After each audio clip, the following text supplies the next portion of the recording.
Namaste everyone. We, the students of Manipal School of Architecture and Planning, Mahe, have conducted our analysis for Enlighten Asia 2021, Nightscape of Asian cities in the vicinity of our college town, an area known as Udupi city, Karnataka, India.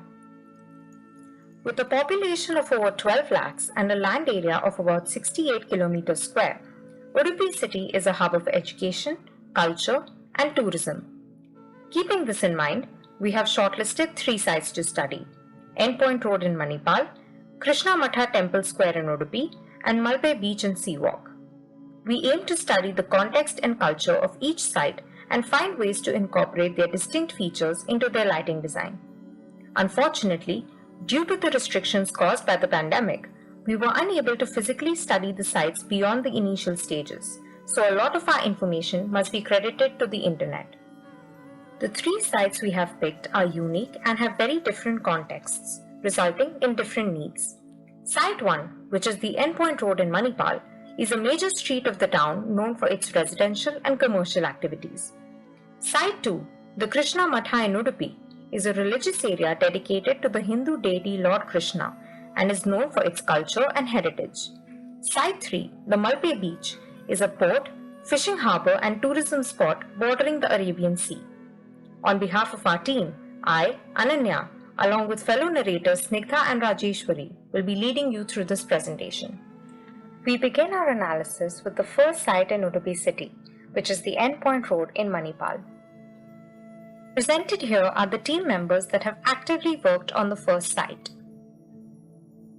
Part of the education hub that is Manipal, our site borders Mahe on one side and a hybrid commercial and residential zone on the other, with some of the landmarks present in this area shown here. It is known for its urban nature, along with being one of the busiest streets in the college town. Significant to the culture of the area, we have chosen this site based on the following 3 reasons: the health and education centers, the nightlife, and the tourism. Lighting can be used to enhance the more important structures and landmarks, showcase the vibrant nature of the nightlife, and highlight the attractive tourist spots. Analyzing the survey area of our site, we have the existing road network, the figure-ground relation, and the keynotes: DC office, the Upendra Pai Memorial, colloquially known as Coin Circle, the commercial area, and Syndicate Circle. The site extends from the DC office to the Syndicate Circle. Now, we shall move on to the existing scenario of the site. The context is that of the Endpoint Road, with the 4 nodes labeled here. The highlighted portions mark out the important structures present along the site, which make up the survey area, contrasted with the surrounding context. The key nodes we have studied are shown here, each having different land use patterns and offering different lighting schemes. In the circulation network, you can see that there is vehicular access throughout the site, with traffic hotspots present on nodes 4 and 2. Pedestrian movement is also present throughout the site, with minimum density on node 1, peak density on node 2, and moderate density on node 3. Public transport is sparse on site but can be easily accessed from the same. Existing street lighting is mainly metal halide lamps, with additional lighting provided by commercial establishments. Node 1 has large dark zones and is isolated. Node 2 is an active street with visual discomfort due to vehicular glare.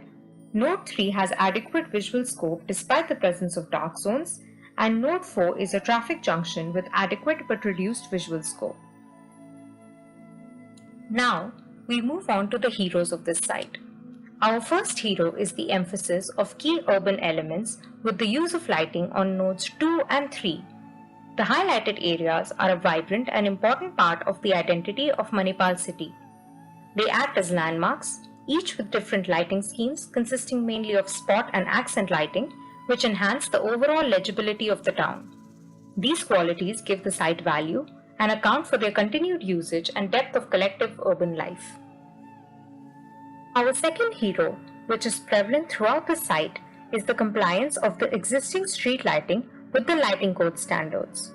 The metal halide lamps used are shielded cut-off fixtures, which is one of the most efficient forms of street lighting.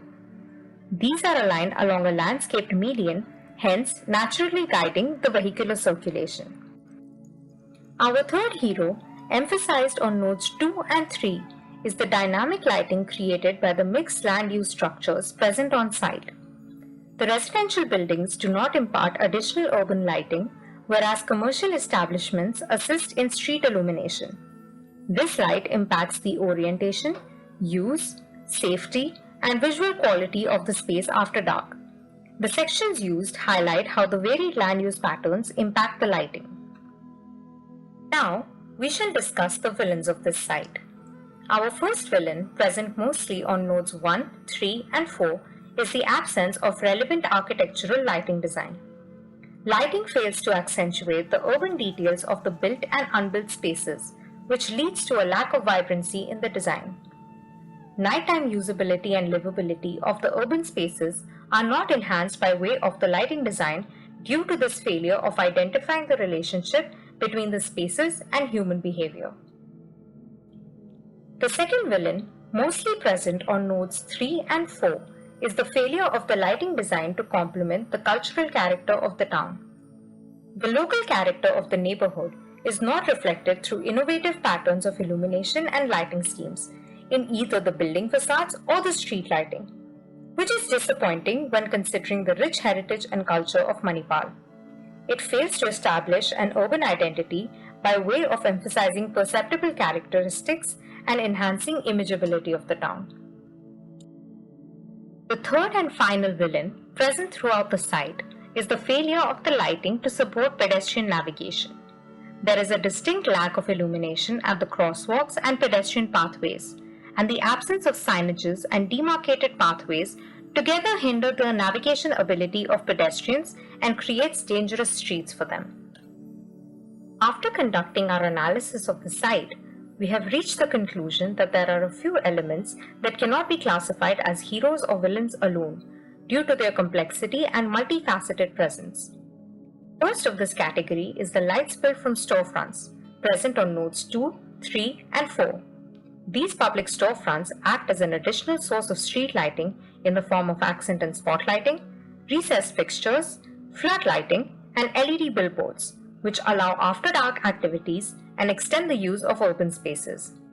The street culture stands out without relying on external lighting sources, along with being a source of illumination for the streets. On the other hand, these storefronts also cause sky glow and glare formation due to excess light spill. This element, along with the use of unshielded fixtures by the commercial establishments, lead to light pollution, which is especially dangerous since this lighting guides vehicular and pedestrian movement as a secondary form of street lighting. The second example of this category is the presence of dark zones throughout the site, which hinders the safety of the users, notably pedestrians. The vegetation present on the side of the roads covers any street lights present, leading to large dark zones and shadows, along with a possible rise in crime. Illumination is sparse for the pedestrian pathway, and natural surveillance is all but absent. Lack of adequate lighting in the site endangers drivers, cyclists, and pedestrians alike. However, these dark zones are useful to mitigate the excess light spill, most notably on Node 2, where the storefronts and their light spill are most dangerous to vehicular and pedestrian safety. These zones are a reprieve from the harsh lighting of the street and provide an element of security to pedestrian movement. With this, we conclude our analysis of Endpoint Road, Manipal, and we shall now move on to the second site, Krishna Matha in Udupi.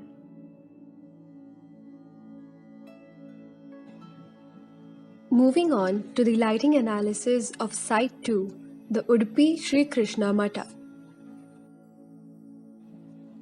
Presented here are the team members who have actively worked on the same. The cultural heritage of Sri Krishna Matha. Located in Udupi, Sri Krishna Matha is an important religious center for Hindus all over India. The Sanskrit words Sri Krishna Matha translates to the monastery of the Hindu god Krishna. Founded by the Hindu saint Madhvacharya in the 13th century, The complex comprises 3 main temples and 8 monasteries, or Ashtamathas. As seen in the image, during the annual festival of Saptotsava, commemorating the consecration of the idol of Lord Krishna, the entire surrounding has a dazzling appearance with decorated chariots, attractive illuminations, and makes use of modern and traditional lighting techniques like oil lamps and artificial lighting devices. To mark Lakshadipotsava, or the Festival of Lights, thousands of devotees congregate in and around the area and feel a sense of fulfillment by lighting the diyas or oil lamps. Krishna Janmashtami is an annual Hindu festival that celebrates the birth of Lord Krishna. The Krishna temple and other mathas glitter with colorful miniature lights and is surely a visual treat for the public. So why have we chosen Udupi? Udupi is known for its tangible heritage. Illuminating heritage buildings must be carried out with extreme care, considering color, heat, and shadows to avoid any damage.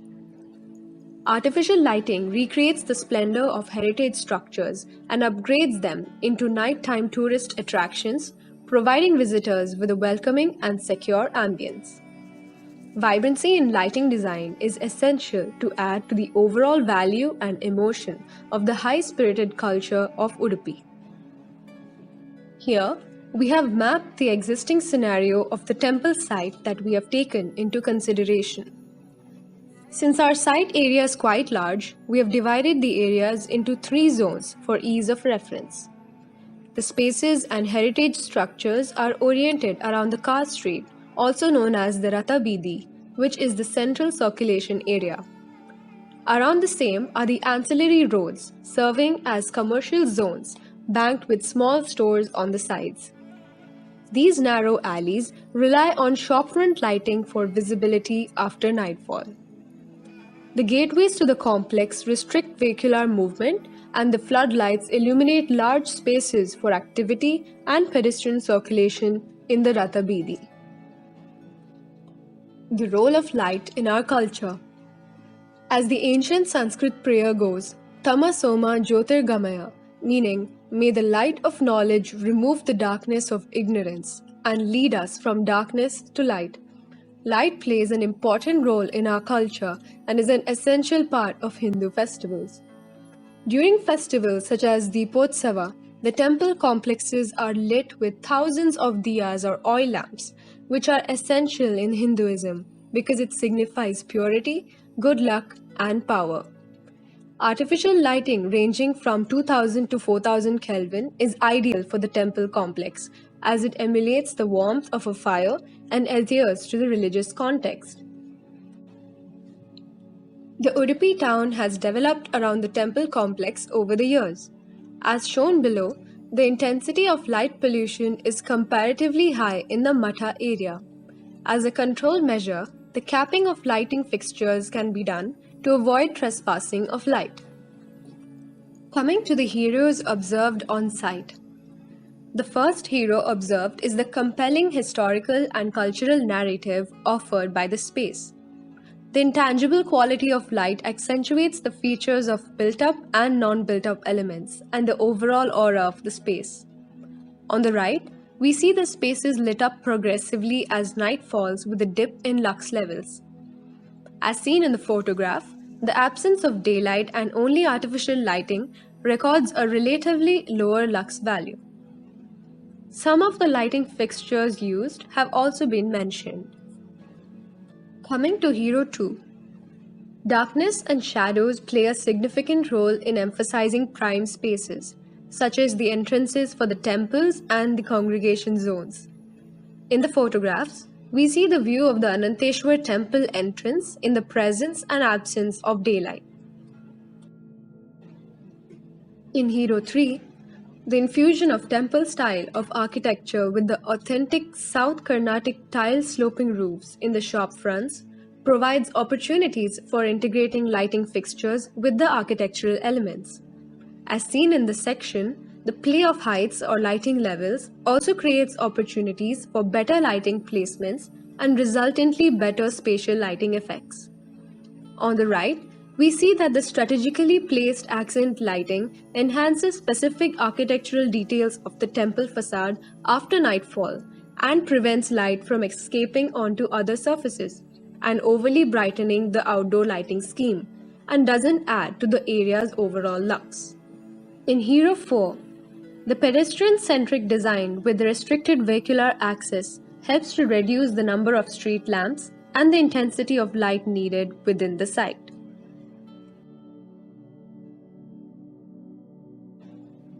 Now, coming to the villains identified. In Villain 1, the dark zones at street corners create dead space. Due to only 4 floodlights present in the temple complex area, some areas and nooks remain dark and obscure with little or no activity. In Villain 2, the absence of architectural lighting design. The emphasis given to the matha and the temple facades and the entrances through lighting is insufficient considering the value that they possess. In Villain 3, the temple square has multiple temples and mathas. The lighting and pathways in the area do not naturally serve as a wayfinding technique to lead people to the prime spaces, and visitors may face confusion. In Villain 4, as mentioned earlier, the lighting color preference for a temple complex traditionally is a warmer tone ranging from 2000 Kelvin to 4000 Kelvin, which emulates a comfortable and peaceful ambience.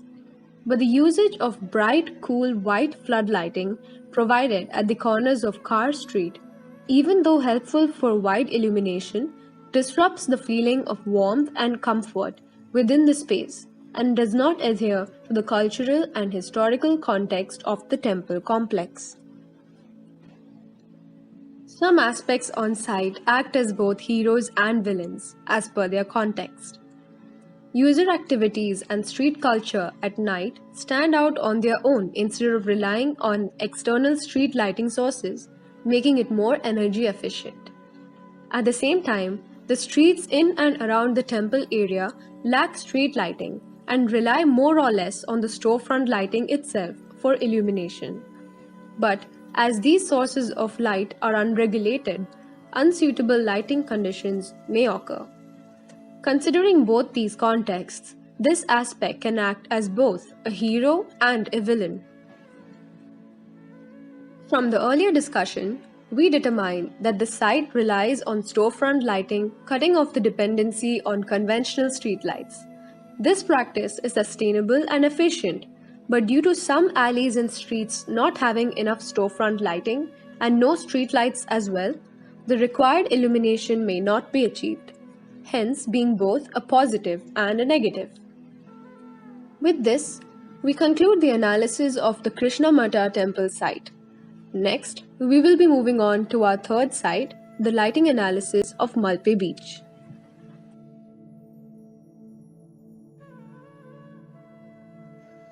Getting into the analysis of the third site, that is Mulpey Beach and Sea Walk. Presented here is the team that actively worked on this site. To begin with the significance of this site, Malpe is an ancient natural seaport and major fishing harbour on the Karnataka coast in India and one of the most sought out tourist destinations here. And in addition to that, it houses a huge population of marine life too. The images to our top right shows how Malpe caters to quite a number of commercial and cultural activities such as water sports, eatery shacks, beach utsavs, night flea markets, etc. Now coming to the history of this place, it talks about how the word Malpe translates to a village beside hills and suggests how St. Mary's Island used to be the hills that were a part of the beach 8,000 years ago. Lastly, here's a few photographs of different focal points of this area, which shows how varied the characteristics are. Now, why Malpe? It's because we see three aspects, that is, industry, tourism, and eco-sensitive areas coming under one umbrella. Malpe is known for its intense fishing and port activities which require a functional lighting scheme, and on the other hand, it is also a popular tourist destination which would make pleasant and attractive lighting schemes a prerequisite for the area. But on the contrary to the mentioned activities, Malpe also has a wide variety of marine life with over 300 species of fish, crabs, and zooplankton, which makes ecologically sensitive lighting a must for this place. We will now take a look into the existing scenario of the site. The road connecting the beach to the sea walk consists of two major intersections that are conflict zones for vehicles. Pedestrians have an option to move between the roads and the beach, providing them a safe space to walk through without having to interact with moving vehicles. Entries to the beach and seawalk area have access to public transport, thus being points of influx of people. Now here's a broad look at the urban lighting scheme of the whole area, starting with Node 1, where we mostly see mast lights and street lights.